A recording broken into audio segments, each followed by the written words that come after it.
Hello guys, आज हम देखेंगे यूज ऑफ वुड में वुड को फॉर पॉसिबिलिटी अर्थात संभावना के लिए। वुड संभावना को कब व्यक्त करता है, कैसे व्यक्त करता है, इसको समझने के लिए कुछ सेंटेंस को हम लेंगे यहाँ पर और बारी बारी से समझने का प्रयास करेंगे। आप लोग जो है उसको समझने का प्रयास कीजिएगा। पहला सेंटेंस हमने लिया, स्ट्रक्चर के आधार पर सब्जेक्ट वुड वर्ब का first form plus object, subject plus would verb का फर्स्ट फॉर्म प्लस ऑब्जेक्ट। इसके आधार पर हम देखते हैं संभावना को बताएगा। संभावना दर्शाने के लिए इसका प्रयोग हम करते हैं। तो यहाँ हम सेंटेंस लेते हैं, if plus subject plus would plus verb का first form plus object, then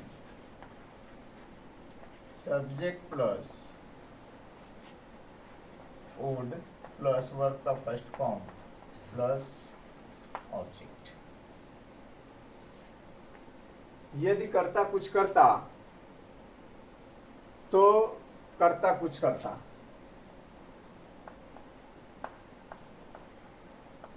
यदि कर्ता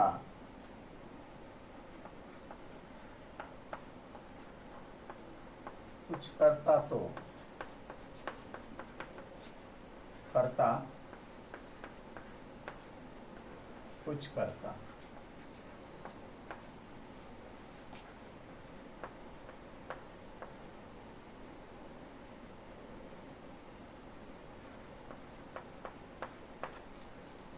ये स्ट्रक्चर है, दो तरह से फ्रेम होगा, इफ सब्जेक्ट वुड वर्ब का फर्स्ट फॉर्म ऑब्जेक्ट, या फिर इफ सब्जेक्ट प्लस वर्ब का second form plus object, then subject plus would plus verb का फर्स्ट फॉर्म प्लस ऑब्जेक्ट। दोनों का सेंस सेम होगा। अगर कर्ता कुछ करता तो कर्ता यहाँ कोई भी अदर पर्सन भी हो सकता है, वो भी हो सकता है। जैसे मैं बाजार जाता तो मैं सब्जियाँ खरीदता, मैं लेट आता तो टीचर मुझे डांटते। इस तरह के सेंटेंस जो है अवेलेबल है इसके अंदर, और समझने का प्रयास कीजिए कि किस तरह से जो है इस सेंटेंस को हम बनाएंगे। तो आइए हम देखते हैं कि किस तरह से सेंटेंस को हम फ्रेम करेंगे। सेंटेंस लेते हैं हम, पहला सेंटेंस हमारा है, अगर रिया यहाँ आती तो मैं उससे मिलता। अगर रिया यहाँ आती तो मैं उससे मिलता। संभावना को बता रहा है कि अगर रिया यहाँ आती तो मैं उससे मिलता। मैं इसीलिए आया था कि रिया आएगी तो मैं उससे मिलूंगा। अगर रिया यहाँ आती तो मैं उससे मिलता। If Riya would come here, if Riya would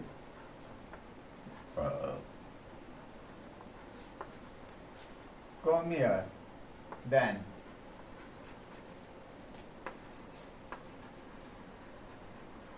I would meet her।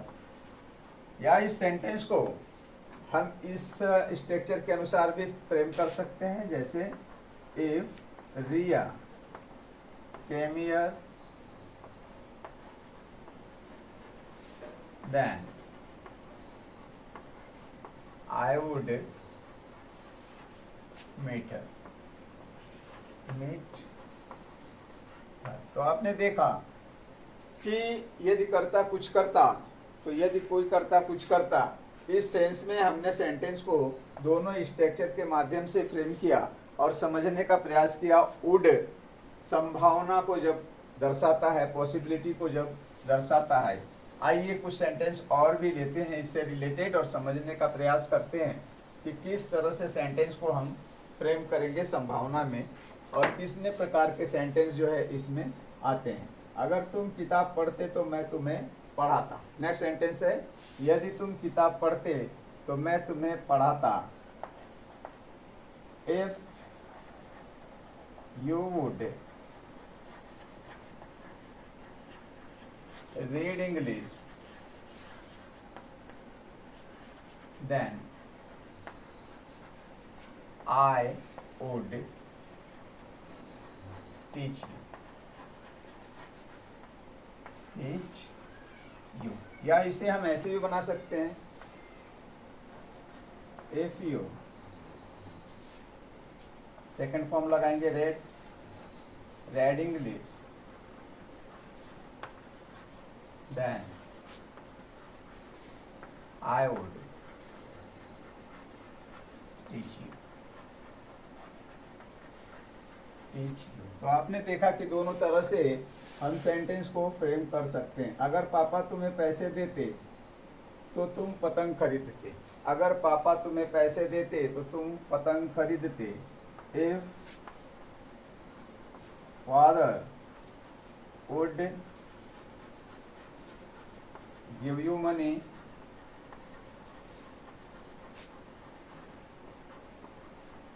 Then you would buy a kite। या फिर इस प्रकार से बनाएंगे, if father would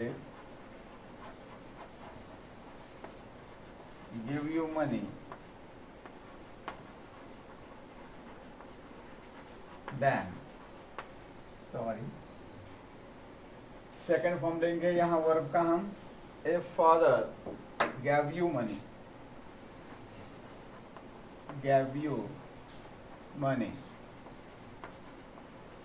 then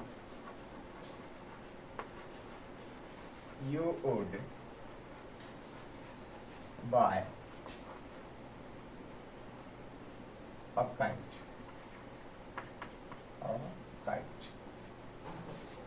तो आपने देखा कि किस तरह से इसे हम फ्रेम करते हैं। अगर वह पैसे कमाता तो वह घर बनाता। अगर वह पैसे कमाता तो वह घर बनाता। आइए देखते हैं, if you would earn money, if he would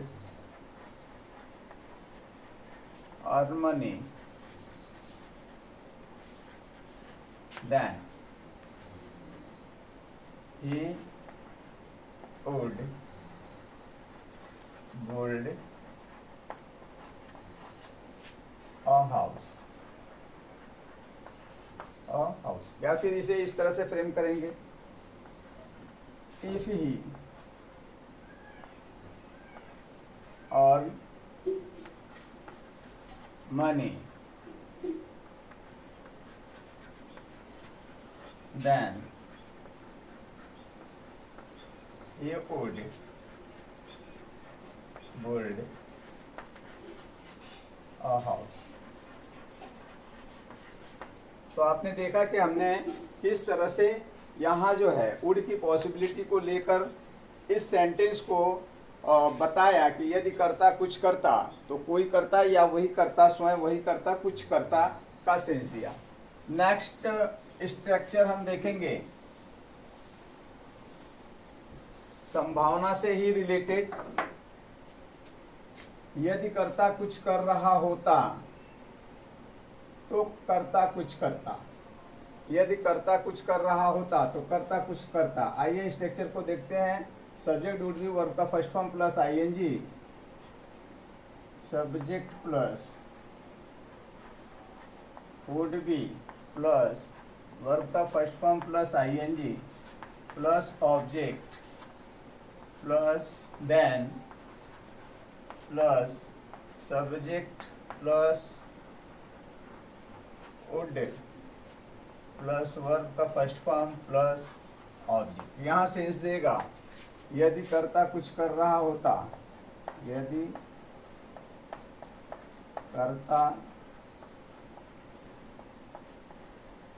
कुछ कर रहा होता तो सेम वही करता या अदर करता भी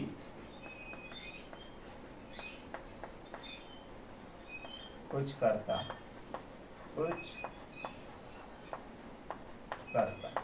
यहाँ जो है पॉसिबिलिटी को बता रहा है कि यदि राम गाना गा रहा होता तो मैं देखता, यदि मम्मी खाना बना रही होती तो मैं खाता, यदि पापा बाजार जा रहे होते तो मैं भी साथ जाता। इस तरह के सेंटेंस जो है इसके अंदर फ्रेम किए जाएंगे। तो समझने का आप लोग प्रयास कीजिए।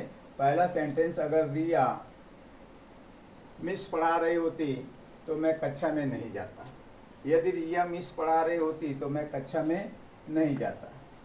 If Riya miss would be reading, would be teaching,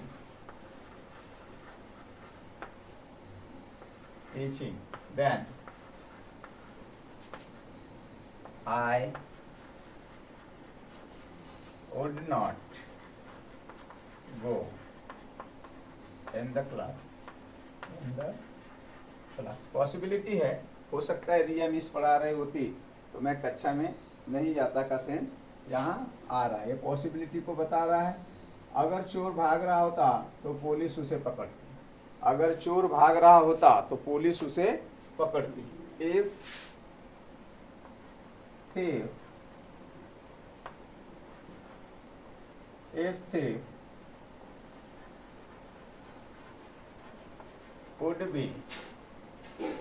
thief would be running away,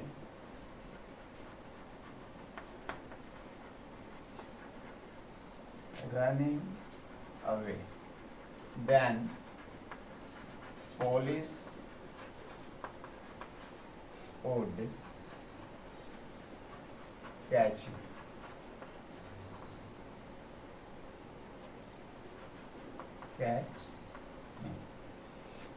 next sentence और एक देखते हैं हम। अगर पापा पैसे भेज रहे होते तो मैं बुक खरीदता, अगर पापा पैसे भेज रहे होते तो मैं बुक खरीदता। If father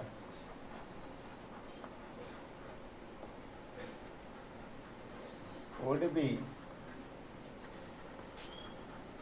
sending money,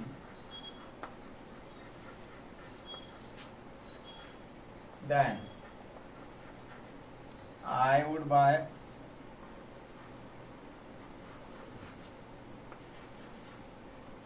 a book.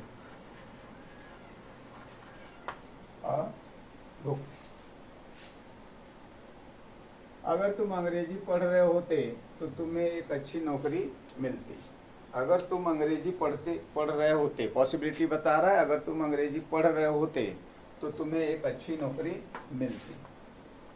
If you would be reading English, then you would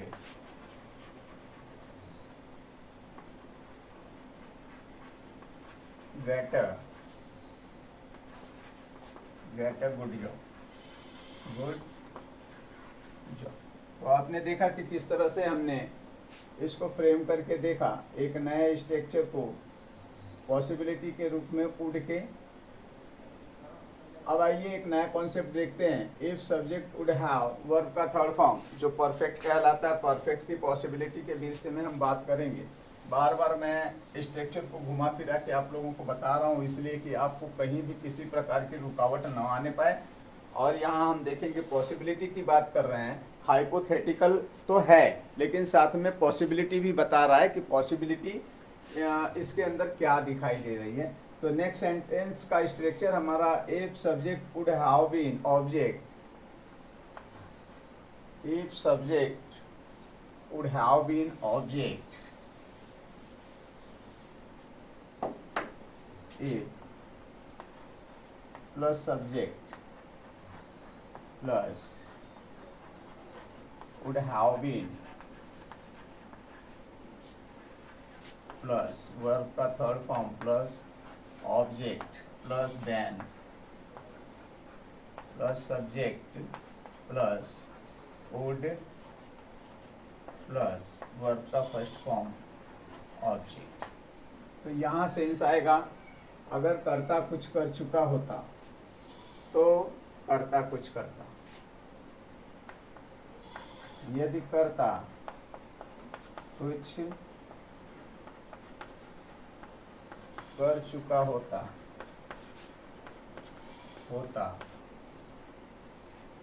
तो वही करता या कोई और करता कुछ करता, करता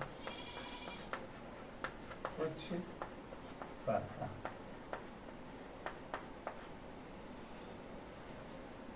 तो if subject would have been, verb का थर्ड फॉर्म यहाँ पे होगा object, then subject would verb का फर्स्ट फॉर्म प्लस ऑब्जेक्ट। आप देखेंगे सेंटेंस हमारे पास है, अगर पापा बाजार जा चुके होते तो मैं खेलता। अगर पापा बाजार जा चुके होते, संभावना को बता रहा है यहाँ, ध्यान दीजिएगा। अगर पापा बाजार जा रहे होते तो मैं खेलता। इफ फादर जा चुके होते तो, if father would have been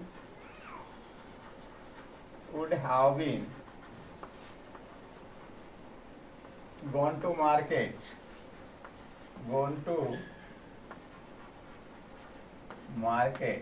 then I would play. If father would have been gone to market, then I would play. तो यहाँ हम देख रहे हैं कि पॉसिबिलिटी को बता रहा है। नेक्स्ट सेंटेंस है, अगर मैं अंग्रेजी पढ़ चुका होता तो मैं अमन को पढ़ाता। यदि मैं अंग्रेजी पढ़ चुका होता तो मैं अमन को पढ़ाता। If I would have been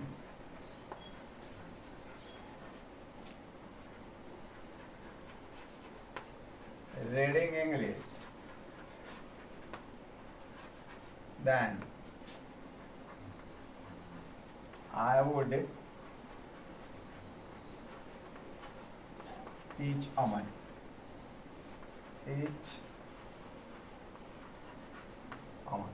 यदि मैं अंग्रेजी पढ़ चुका होता तो अमन को पढ़ाता। एक सेंटेंस हम और देखते हैं, अगर माँ खाना बना चुकी होती तो मैं खाना खाता। अगर माँ खाना बना चुकी होती तो मैं खाना खाता। सेंस देखिए, पॉसिबिलिटी को बता रहा है। If mother would have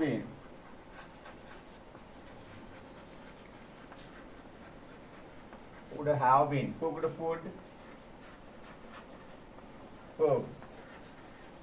food, then I would eat food.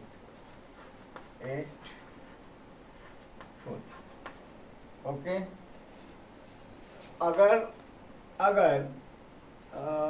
अगर हम स्टेशन पहुंच चुके होते तो ट्रेन पकड़ते। अगर हम स्टेशन पहुंच चुके होते तो ट्रेन पकड़ते। If we would have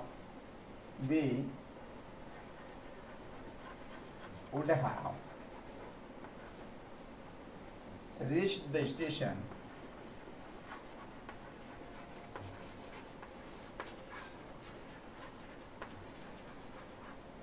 then we would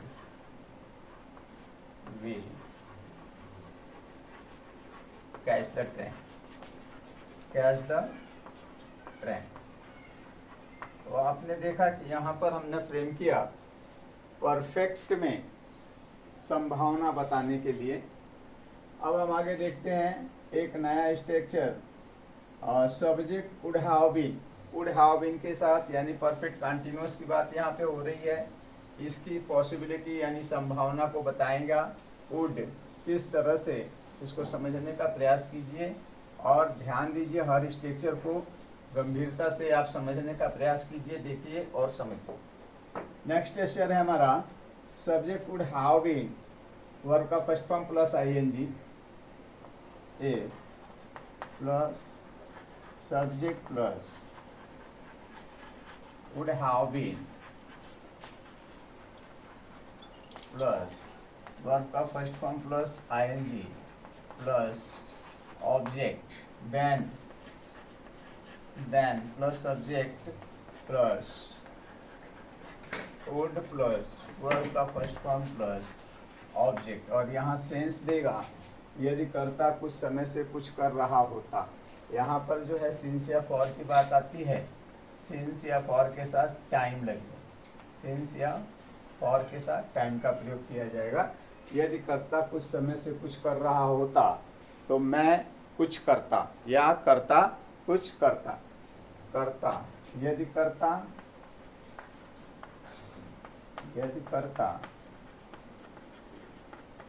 कुछ समय से कुछ कर रहा होता,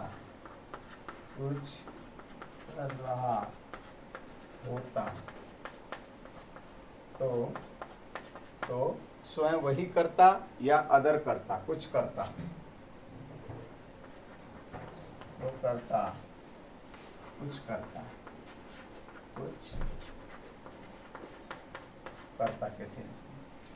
तो आपने देखा कि यदि कर्ता कुछ समय से कुछ कर रहा होता तो वही करता, सेम वही करता या दूसरा कर्ता भी कुछ करता।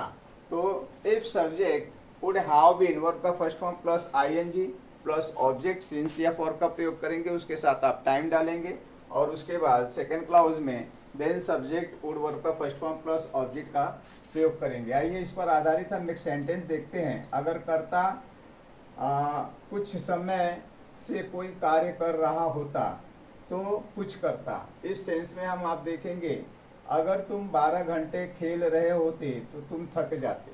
अगर तुम 12 घंटे से खेल रहे होते तो तुम थक जाते। आइए देखते हैं कैसे फ्रेम करेंगे। If you would have been,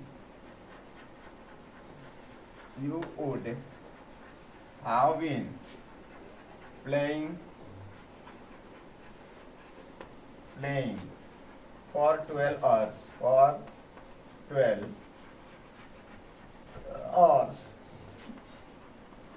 then you would get tired.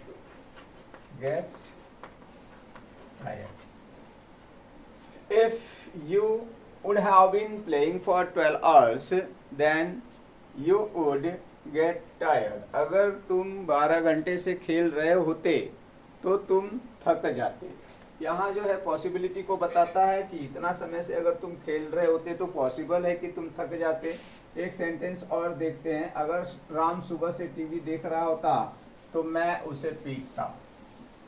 Next sentence है आपका, अगर राम सुबह से टीवी देख रहा होता, if Ram would have been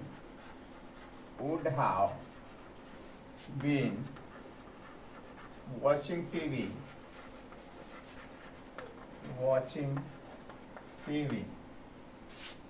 since morning,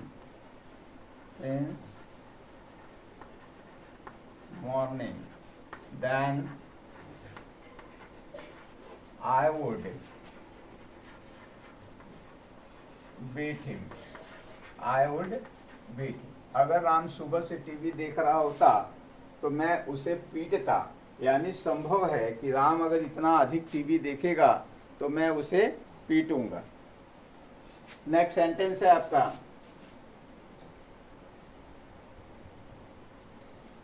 अगर अमन 4 घंटे से खेल रहा होता तो मैं उसे बहुत डांटता। अगर अमन 4 घंटे से खेल रहा होता तो मैं उसे बहुत डांटता। If Aman would have been playing for 12 यदि अमन 4 घंटे से खेल रहा होता तो मैं उसे डांटता। For 4 hours, for 4 hours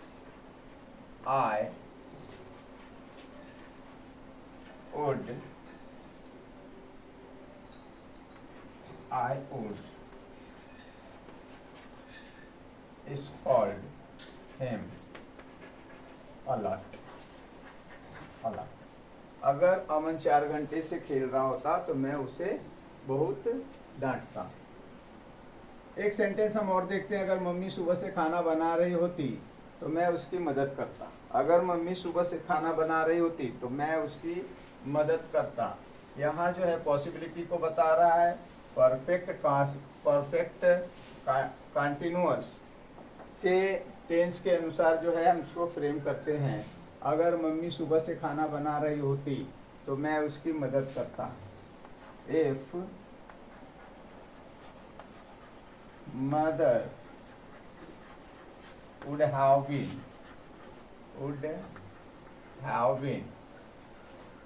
cooking food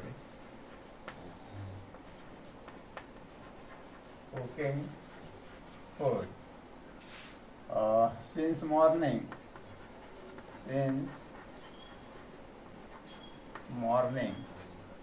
then I would help her।